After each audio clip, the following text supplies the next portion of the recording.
Ultra flow, reflow, let's go. Stack that chain fast, not slow. Updates drop, weeks till the show. Reload the game, yeah you know. Click, click, pow, lights go wow. Tech on fire, sleek and style. Next gen games, Web3 chow. Ultra vibe, future compound. Yo, Ultra crew, welcome back to Ultra Reload, our monthly edition. Sinister here, and I've gotta say, this one's stacked, guys. We got product updates, fresh faces, and direct answers to the questions you've been asking, plus a few secret sauce sprinkled in. If you've been following along, you already know the pace has been relentless. And today, we're breaking down exactly where Ultra is at, what's being built, and what's right around the corner. So buckle up. From the web wallet to new partnerships, from community questions to ecosystem updates, we got a full plate today. Let's dive in. Alright, let's kick things off with someone who has been right in the middle of the action. From the web wallet to the bridge, from tightening the signing experience to laying the groundwork for social features, he has been helping shape the tools that bring the Ultra ecosystem to life. Gopal, welcome to the show, man. I think this is the first time we had you on here. How is it going, man? Thanks for having me here, Patrick. I think it's been a while. I came on Reload. I think the last time I was here was during the roadmap presentation. We're happy to be back here and talk to the community. Really good to have you here on the show, man. Finally, the Ultra fans get to see the guy behind the magic. No pressure, right? So, what updates can you share with everyone today? Okay. So the web wallet, we didn't have it planned for the roadmap, but we were presented with an opportunity or a problem and we went for it. We saw what's working in the market, what's working in the industry, and we saw that we have a better solution or a tech that could solve it better. And that's how the web wallet was born. And it just opened up limitless possibilities for us. So people are not limited to using the wallet in the client. They don't have to sit in front of a computer to use, to talk to Ultra Chain. So it just opened up, the plethora of opportunities for us as well as developers looking to build on Ultra. So I think it's been an exciting thing. It's still in its nascent stage because we didn't have it outlined or completely built out how we want to do it. So right now we're solving the most important problem, which is how do you interact with Ultra blockchain when you're not on a computer, when you don't have the client with you, or you want to use when you're on the mobile. And I think the perfect examples that are coming out very soon, I think some people are already using it on testnet, is the MetaHoof, which is going to use the web wallet as one of the interaction modules for the users, and Empire soon. So you'll be able to play the games on your mobile, while you're sitting away from your computer, don't have anything better to do. And so you can start playing the game on your phone. And I think the reason we wanted to announce it with MetaHoof and Empire soon is because we didn't want to just present a solution. We wanted to show you a working model, how you can play a game so that more developers get ideas what they can do with it, and use the web wallet to create more solutions that people would like. So that's about the web wallet. All right, let's talk about the bridge, as you mentioned. So bridge, let me give you a little bit of history behind it. So we did have a partner, P Network, which was operating the bridge for us from Ethereum to Ultra and Ultra to Ethereum. And unfortunately, they needed to shut down the operations, and that left us with a void, with not having a bridge that allowed this before. And we looked at multiple solutions. I also looked at third-party solutions that we could do, but none of that worked in the best interest of our users, and that's the main reason why we chose to build our own bridge. And the beauty of Ultra Bridge is that we don't charge any bridge fees like any other service provider would do. The only cost associated with the bridge is the network fee that you pay. And as you know, you don't pay any network fee on Ultra. It's only the destination chain, or when the origin chain is something apart from Ultra, you pay the network fee there. So that's how we design the bridge, keeping users' interests in mind, keeping the fees as low as possible, and get people to do what they want, bridge assets between the two chains. So the first version of the bridge is focused on Ethereum to Ultra and Ultra to Ethereum. We would start off with UOS as one of the first currencies and slowly adding more. So I've been testing the bridge on testnet. For all those curious cats who look at the testnet network, they must have spotted some of the these transactions that we've been doing. So we're getting ready, not just these smart contracts, but also looking at the UX aspect of the dApp, making sure we address all parts of the bridging, because it's not just happy path. We need to take care of when your money gets stuck, or there's something to do with the validation, something goes wrong. So we are looking at the edge cases, because most of the frustrations happen on edge cases. So we need to sort that out. That's what we've been doing. And also at the same time, we are preparing for the audit, getting everything ready for the auditing partner to look at the bridge, because it's money that it's being moved. It's hard-earned money, so we need to be sure it's safe. And if something happens wrong, we have the necessary mitigation steps to get it sorted. So that's where the bridge is at. So the V1 is focused on Ethereum to Ultra, Ultra to Ethereum. We are also looking at expanding that to EVM to Ultra EVM. So I'm not sure a lot of you guys are aware, but right now how the bridge works on mainnet to Ultra EVM, the only place you can do it is get UOS on Ultra mainnet and then transfer it to Ultra EVM. So effectively, if you had to transfer something to Ultra EVM, it would be a two-step process. So the next step we are looking at is to make this, a one-step process for users, so they could bridge directly from an external EVM to Ultra EVM. That's the next step, apart from adding more tokens that we support on the bridge. So that's where the bridge stands. On the sign in and the sign up, so we already think that a sign up process is pretty intuitive, but the only thing we see that we could improve is reducing the number of steps, and the intention there is to get you to the experience as soon as possible. So you don't have to deal with declaring your first name, last name, declaring the country. So we want to leave those boring parts for users at the moment that they actually need them to be there. So essentially, the sign in, sign up process would turn into like a one-click process to sign up and create an Ultra account if you use a social login. Uh, that's how we are planning it, and the motivation behind that is you start playing your game, you start using the app that you want to use as soon as possible. That's the thinking behind it. The next one I want to talk about, I think it's a very interesting concept. I know a lot of people in the community have been asking for it, and we always knew we would do it. We just didn't know when. And we've started working on it, and it's the social architecture of Ultra. And right now it's the laying the groundwork for the social architecture.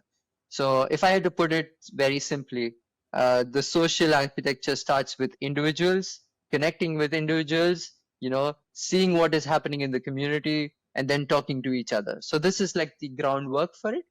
So we start with, if I put words behind the terms behind these things, it's your profile, what you do, who you are, what you like playing on Ultra, what are your interests, and then the public profiles of other people. See, what they like, what they do.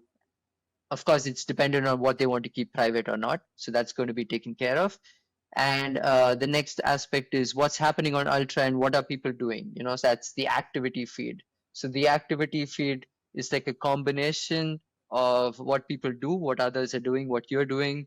Also, what Ultra wants to showcase in its platform ecosystem, and all gaming related news that we would like to showcase, or Web3 related news we want to showcase, so people don't have to go to multiple places to find the same thing. It's one space. It's one tight knit social architecture, and of course chats. Where people can interact with their friends and things like that. So I think it's an exciting thing. It's like the groundwork, and on top of this, we're also thinking on how this can be expanded further, like personalized feeds, personalized offers, follow people you would like, and recommendations.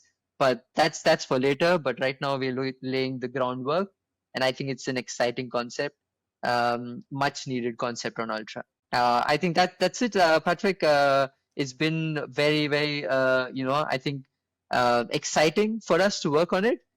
because we know people want this. We know we want it because every day what do people do? You go on LinkedIn to check what's happening out there. You check Facebook, so what's happening out there.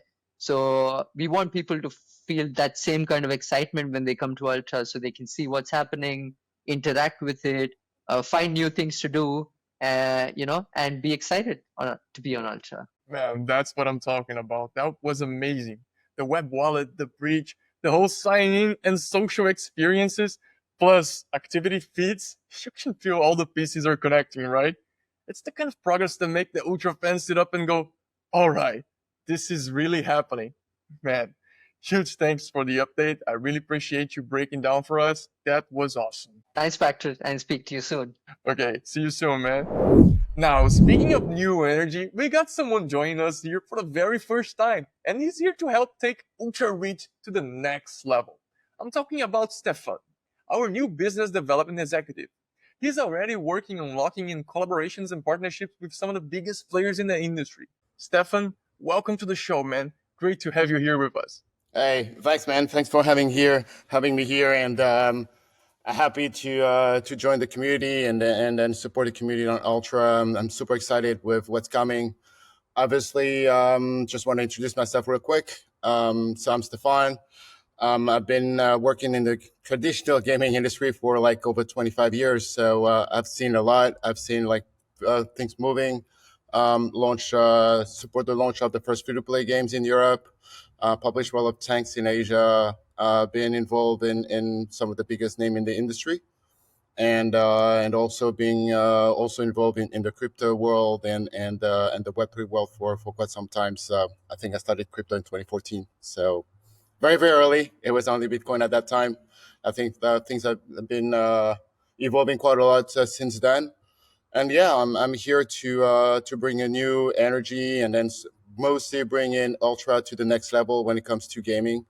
I really think there's a spot to be taken, and then there's a way to serve the gamers in the proper ways, and that's what I'm heading, and that's what I really want to aim for. So community gaming for gamers, and basically working on a new version of Ultra. I would say Ultra 2.0, and some cool things are coming. I would say really, really gaming centric. Pretty cool partnership to come. Yeah, just like it's gonna be pretty cool. Man, everyone's been hungry to see new faces stepping in, and that's exactly the kind of boost we love to see. Can you tell the Ultra fans what you're most excited about to be working on right now? Well, one of the most exciting right now for me is really trying to find the best way to tie like crypto, blockchain, and gaming. I really think that the industry now is ready on both sides, whether it's gaming, whether it's like on the crypto side and the blockchain. And I really think that we might have found a way to crack the code. Right now, while I'm also super excited, is we're gonna be present at Gamescom. We're gonna be at Gamescom. We're gonna meet big players in gaming.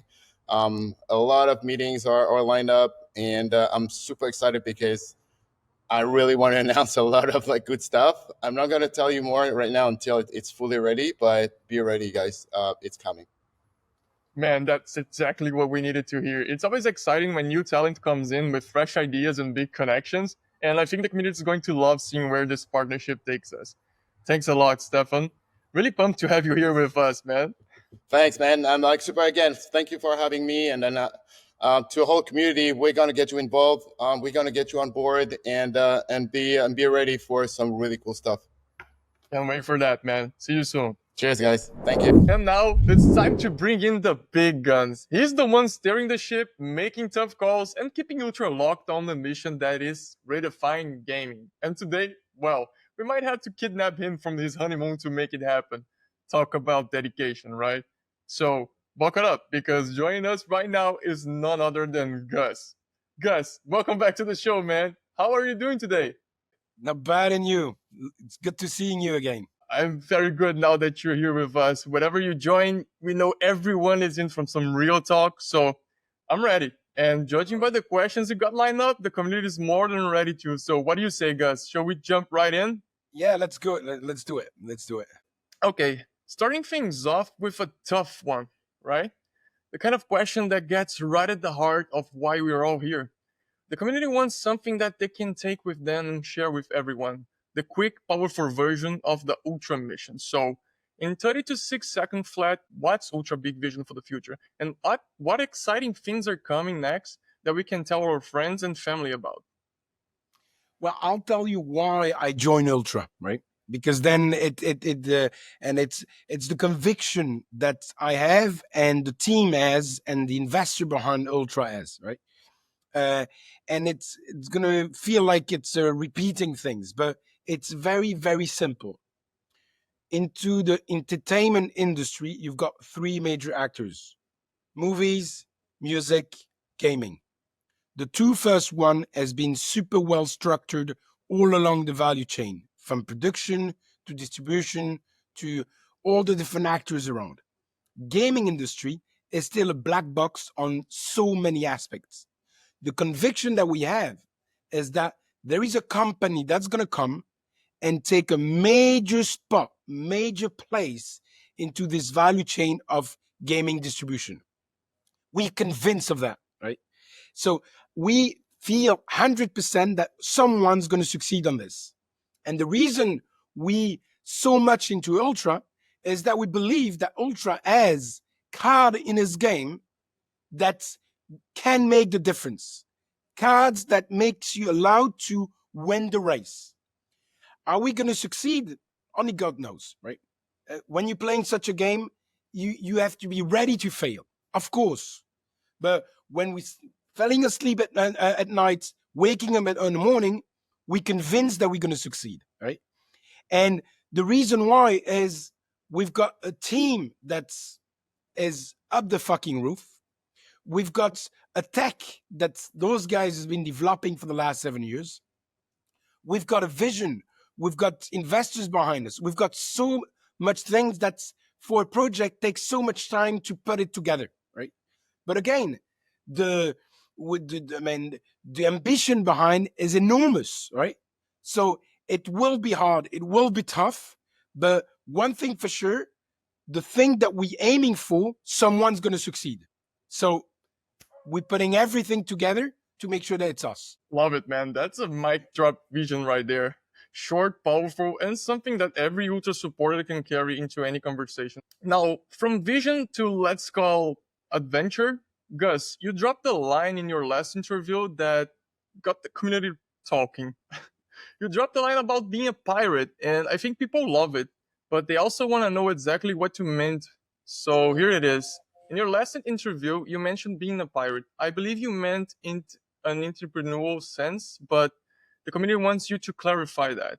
Yeah, well, and being a pirate is when you're having such an ambition as we discussed earlier, we convinced that someone's gonna win, right? So it's a race. It's a race. It's a battle, right? Against other actors, actors that doesn't exist yet, actors that's already on the markets, actors that's much more, like advanced than us on other aspects, much more corporates. So it's a battle that we fighting to win, right? And you have to know your position when you're in a fight, right? It's very important to know which type of weapons and who you are, right? And we're not backed by major corporates, right? We're not the spin-off of Microsoft or the spin-off of Apple or spin-off of Amazon or whatever it is, right? With this small startup that wants to get the big pie, right? And so we like pirates. Pirates has to do with what they have. They're not this legitimate army where they got the states behind with the justice and the money from the states and the last type of weapons and the splendid ship. And no, we don't have that, right? We know that we've got an old knife, like a cannon that we stole from the last battle, a ship that's already been cracked on different aspects.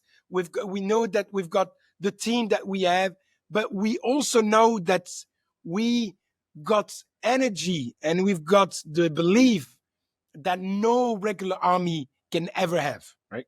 And that's what being a pirate is, right? It's having this secret weapons that nobody has, is that we're there by conviction and by will, right? where the other, they're just there because of their job, right? And of course, on those companies, there is plenty of people with dreams and all this, but still, pirates got this secret weapons, which is this, essence of winning, and that's why I use the word pirates. Man, I love that explanation. The whole pirate vibe makes sense when you frame it that way. It's not about chaos, it's about courage. And I think the Ultra fan can definitely get behind that. And speaking of Exactly. things worth exploring, let's move to those big hints you dropped recently, Ultra V2 and Gamescom. Naturally, the community is connecting the dots and asking questions, so let's go for it. You also mentioned on Ultra V2 next year and Gamescom this month. How do these relate? Can you give us more information to get excited about? Well, first, this Ultra V2. Ultra is a 7 years old company that's been promising, not always delivering, like every company's. That's making incremental change month by month, step by step. And at some points, if you want to impress the market, if you want to, renew, having a fresh breath, and it's you need to, at someone coming with like a brand new package, right? And that's why we're coming with a complete V2 and say, okay, we're not gonna release those new incremental change week by week, month by month. We're gonna just stop the release to have a real good release uh, on the end at the end of the year, right? So that makes, so the wow effect can be there as well. Like coming with a real thing, right? And this V2 is, the notion of social is essential at Ultra, right? Now that we've been developing all this tech, we've been able to build Ultra around the social aspect of gaming, which is for us essential. I was first question saying what is why Ultra will win. Well, first of all, because one of the there is a company that will win the battle, right? That will change the game in terms of gaming distribution, but we believe that the notion of social is central to win this battle, right?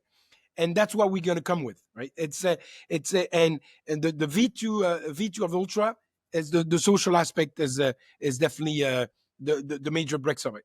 And then the link with Gamecom, well, basically we put a deadline to ourselves and say, okay, when are we going to stop the platform and make a and that's the Gamecom. We're going to announce that we're going to stop the platform.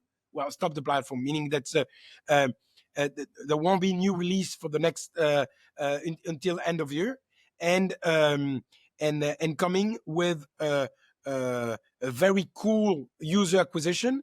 Basically, the next months publicly, the only thing that we're going to focus on is user acquisition. User acquisition to make sure that when the V2 is opening, there is a massive bunch of users that's right there waiting for the platform to be open. And that's what we're going to announce to the Gamecom, is this user acquisition tool, saying that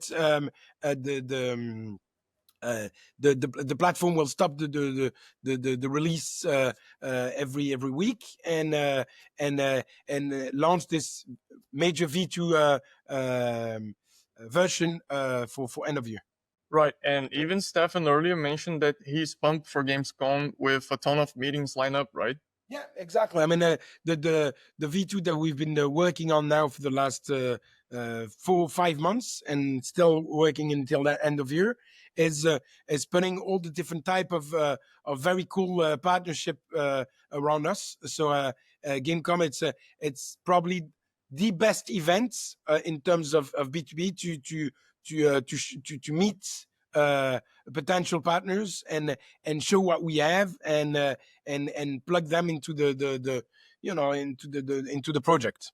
Love it, man. Ultra V2 and Gamescom together is like a perfect 1-2 punch. It's like we're not just talking about another event. It feels like we're talking about the launchpad social V2 moment, Sounds like Ultra is ready to turn some serious For head. us, it definitely is. I mean, it's a major fair in terms of B2B in the gaming industry, and we've got the material plug all those partners together and meet them and show them what we have and what we're envisioning. So yeah, Gamecom for us is definitely a major a major step.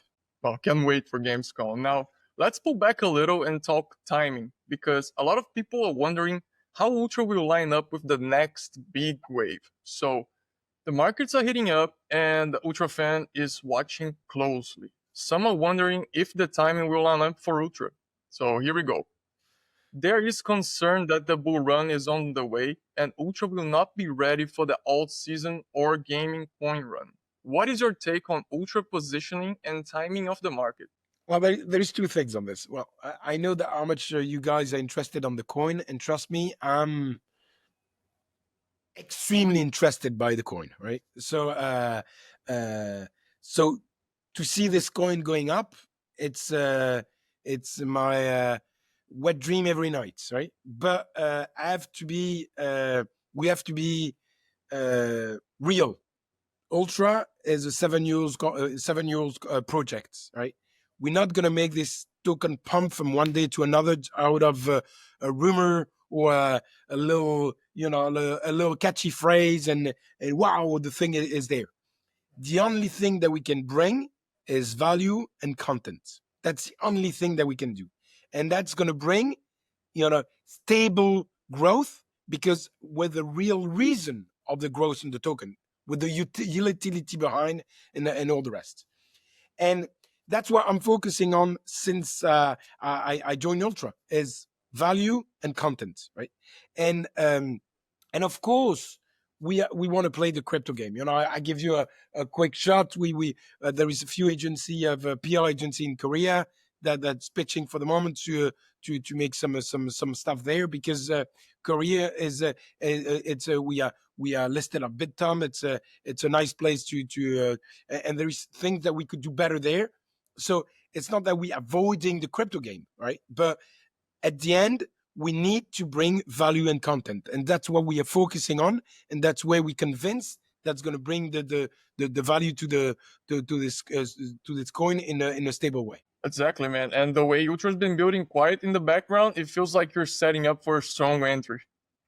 No, exactly. And you guys need to know that it definitely keeps me awake every night to see this token, like having the value that we believe it should have. It's not pumping. That's not what I want this token to be recognized at the right value by the markets, and this will be done when we bringing value and content to the market, and of course, as I said, we still have to do better with the crypto game and giving more transparency and playing more things. But at the end, the real thing is content and value, and that's what we're focusing on. Love the answer, man. Ultra's not just waiting for the bull run. It's been building that kind of concrete foundation that makes sure when the moment hits, it's more than ready to shine. Exactly.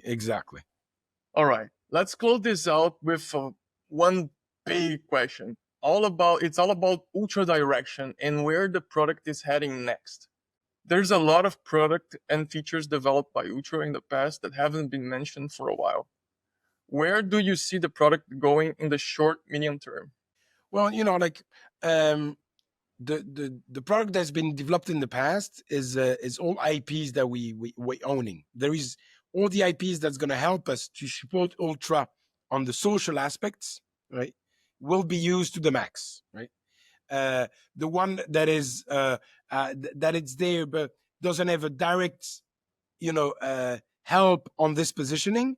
It's on the basket of assets that's there, right? And we might unwrap it at some points, right? And again, Ultra has been an R&D company for the last 7 years, so it's normal that we've been developing things that's not always useful. That's normal.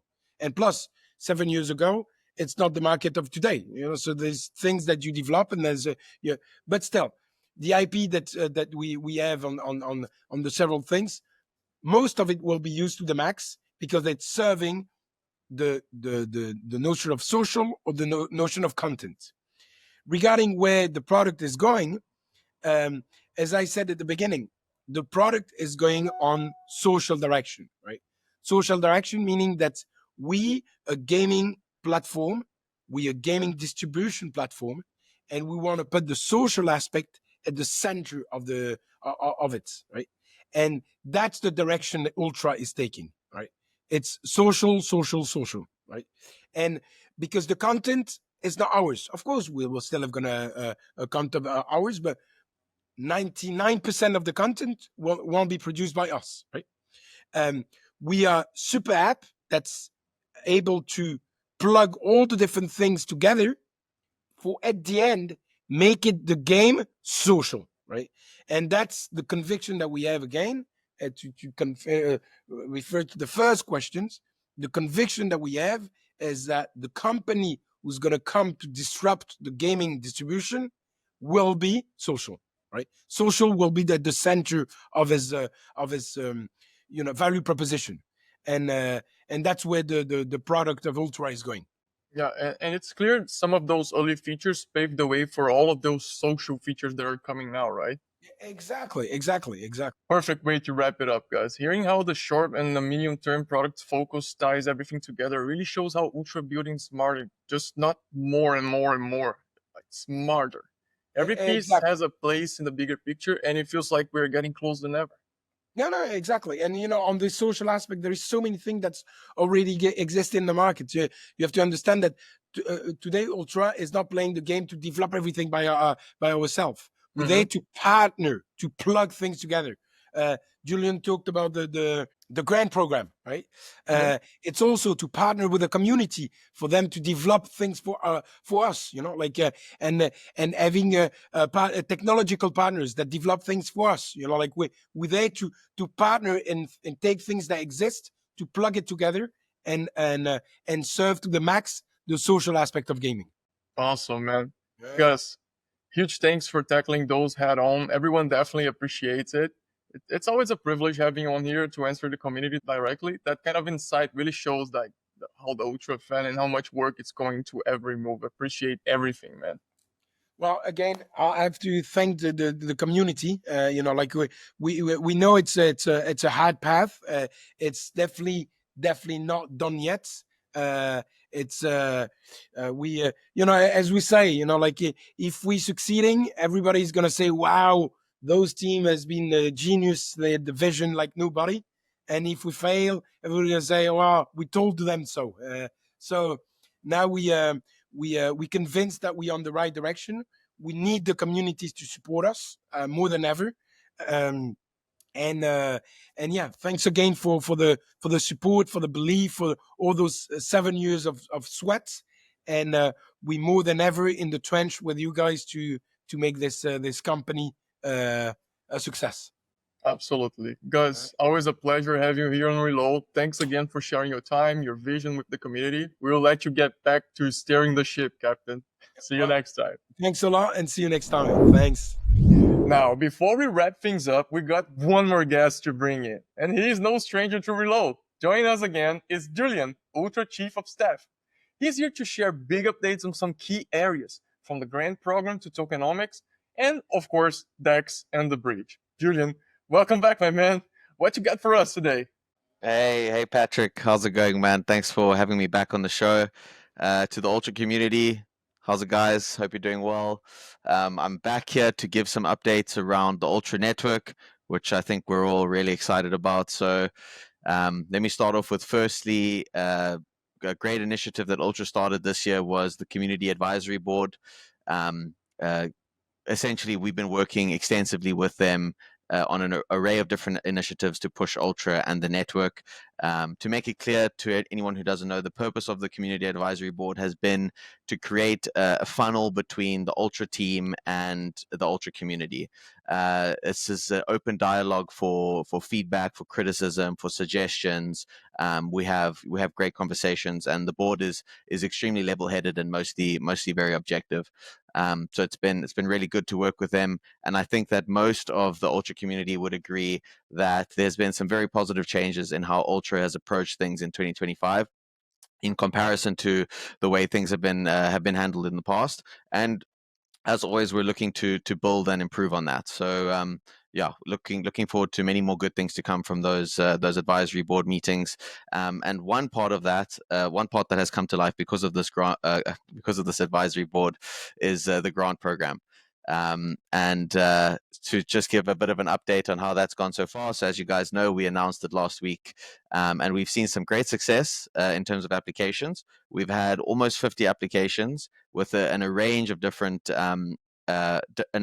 services, from games to game services, prediction apps, real world asset tokenization, on-chain messaging. There was data oracles, wallet integrations, Telegram apps, decentralized cloud storage, you name it. People are coming in. We are sort of in the process now where we're evaluating the new submissions and pushing them along the way to the grant committee to take a look, and we can start to shortlist that and get the community to vote on some projects that we can essentially get to build on Ultra, which is fantastic for the network. I have been seriously impressed with some of the applications. The caliber is great.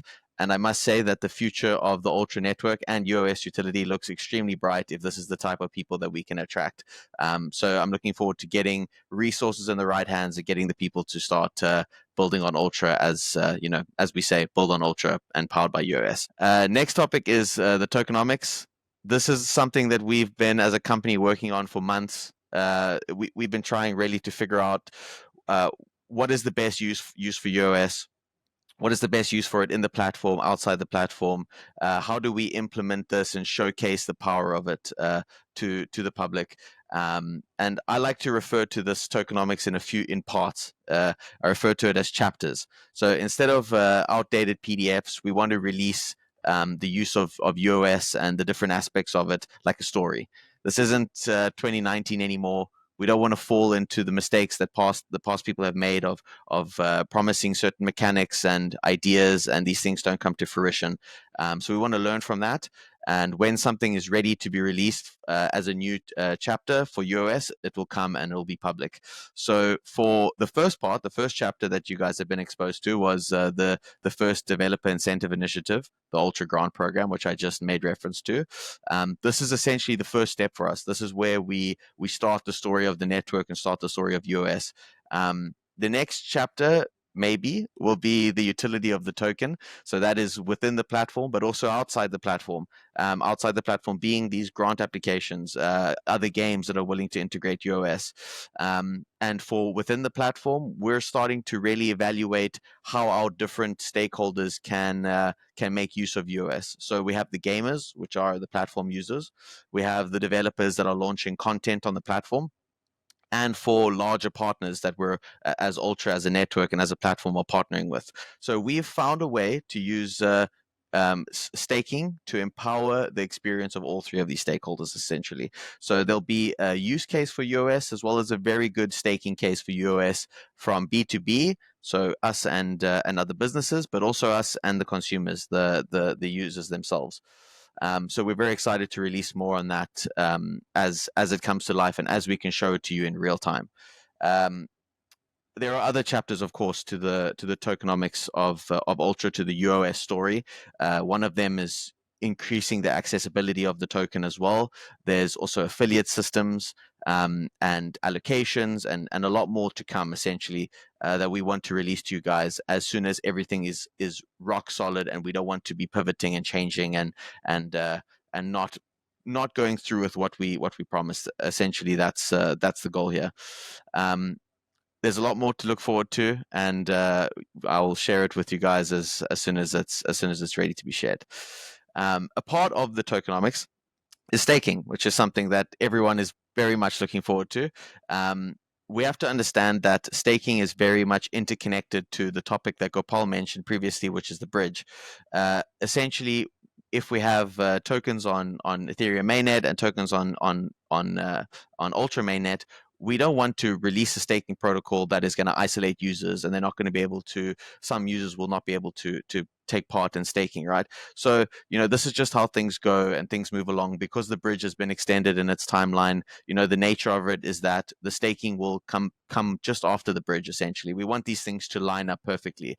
Like when you're working in the kitchen and you're cooking food, you don't want something to be the eggs to be ready before the toast and they get cold and whatnot. So we want the staking in the bridge, and the next part, which is the DEX, will be all ready and fully functional together, so we can give a full, great user experience to people that are working on the network. And when it comes to a DEX, we currently already have 2 functional options on Ultra. One by our very good friends over at Cloak called ZDEX, and another by Ulcore. The issue comes without a bridge, the DEX is limited to the amount of pairs that are currently available on Ultra Network, which right now is very limited. When the bridge is live, all the ingredients of the meal will be ready together, and as a user, you'll be able to take your pick of which you'd like to use on Ultra. So we're making sure that all the pieces are in place so that when the bridge is up, you'll be able to use whichever tools and services on Ultra you'd want to without limitations. And that's all the updates from me, guys, when it comes to the network. I'm really looking forward to sharing with you guys all the stories of Ultra, all the chapters of UOS as we go on, and presenting them to you when everything is ready. Thank you so much, and I'll chat to you guys again soon. Cheers. Man, that's what I'm talking about. Hearing how the grant program, the tokenomics, and the DEX all tied together really shows just how much it's being built behind the scenes, right? The grant specifically, that fuels innovation, bringing more buildings and more ideas into the Ultra ecosystem. You can feel the energy stacking, and it's clear Ultra is laying the foundation for some massive moves ahead. Appreciate you breaking it all down for us, Julian. It's always good having you here. Thanks so much, Patrick. Cheers to the Ultra community, and appreciate you guys. More to come soon. And that's a wrap for this month's Ultra Reload. Huge thanks again for Gopal, Stefan, Gus, and of course, Julian for bringing the heat today. And a massive shout out for the Ultra community. You guys keep the energy alive with your questions, your passion, and your belief in what we're building together. This episode had it all, right? Product updates, fresh partnerships, straight answers from the top, and a look at what's powering the road ahead. Ultra fan, you guys are the heartbeat of this ecosystem. Keep dropping your questions on Discord and socials because every single one of them helps shapes the conversation. The road ahead, it's packed. The tools are coming together, the vision's sharper than ever, and the best part, we're just getting started. Until next time, I'm Sinister reminding you, stay sharp, stay curious, stay gaming, and as always, stay Ultra. Bye-bye. Ultra flow, we go, let's go. Stack that chain fast, not slow. Updates drop, thanks to the show. Reload the game, yeah you know. Click, click, pow, lights go wow. Tech on fire, sleek and style. Next gen games, Web3 chow. Ultra vibe, future compile.